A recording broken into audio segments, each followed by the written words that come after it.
The Tudors made sure Bosworth would be remembered as the ultimate clash between the forces of good and evil.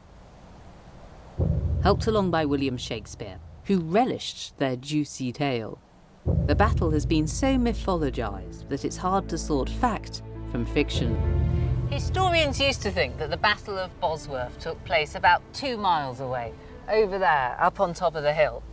But over the last 10 years, all sorts of interesting finds have been emerging from the fields immediately here. That's things like parts of 15th century swords and badges, and about 40 of these fantastically deadly looking cannonballs. The battle must have taken place here.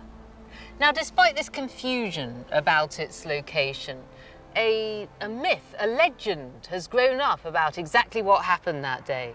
It's one of our great national stories, and it goes something like this.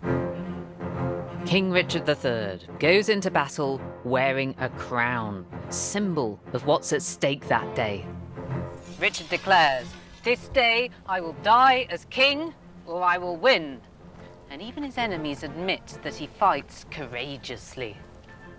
Richard gets within a sword's length of Henry Tudor, but the enemy forces overwhelm him.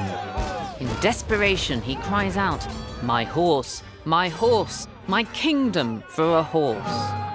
And then he's killed with a blow to the head, and he loses his crown.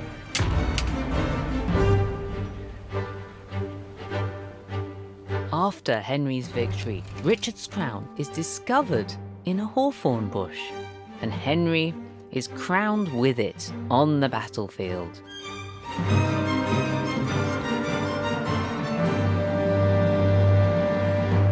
Now, how much of this really happened? It's impossible to say. But the reason that this is the story we know is because it's the one Henry wanted us to remember.